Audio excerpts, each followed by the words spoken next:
മനുഷ്യന്മാരോട് എനിക്ക് പറയാനുള്ളത് അതാണ്. ചില ക്യാപ്ഷൻ കൊടുക്കും, ഇതങ്ങോട്ട് ചൊല്ലിയാൽ നിങ്ങൾക്ക് മട്ടന്നൂർ ഇത്ര സൗകര്യം കിട്ടും, ആഖിറത്ത് പോയാൽ ഇന്നത് കിട്ടും, നാട്ടിൽ ചെന്നാൽ ഇന്നത് കിട്ടും, ഇത് ചൊല്ലിയാൽ നിങ്ങളുടെ എല്ലാ കാര്യവും രക്ഷപ്പെടും.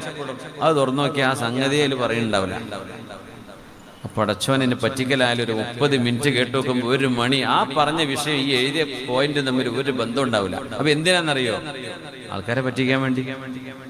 ആളുകൾ നോക്കിയിട്ട് ആളുകളുടെ വ്യൂവേഴ്സിന്റെ എണ്ണം കൂടുമ്പോൾ ഇയാൾക്ക് പൈസ കിട്ടും. അപ്പൊ എന്തെങ്കിലും വീഡിയോ ഇട്ടിട്ട് ഭയങ്കര പ്രശ്നമാണ് എന്ന് പറയുന്നിട്ട് 2 ആളെ ഫോട്ടോ വെക്കുക, അപ്പുറം ഇയാൾ അങ്ങോട്ടും ഇങ്ങോട്ടും മറുപടി പറയാണ്, അങ്ങോട്ടും ഇങ്ങോട്ടും ഭയങ്കര വിവാദമാണ്. ഒരു വിവാദം ഉണ്ടാവില്ല. പറഞ്ഞ വിഷയമായി എഴുതിയ ടൈറ്റിലും തമ്മിൽ ഒരു ബന്ധം ഉണ്ടാവില്ല. റമദാൻ മാസത്തിൽ വരെ അത് ചെയ്യുന്ന മനുഷ്യന്മാരുണ്ട്. എന്തിനെന്നറിയോ? പൈസ കിട്ടാൻ വേണ്ടിയിട്ട്. സുബ്ഹാനല്ലാഹ്, എത്ര വലിയ പാതകമാണത്. ആലിമീങ്ങൾ, ഉസ്താദുമാര്, തങ്ങന്മാരും സയ്യിദന്മാരും അത് പറയുന്നവരൊക്കെ ഫോട്ടോ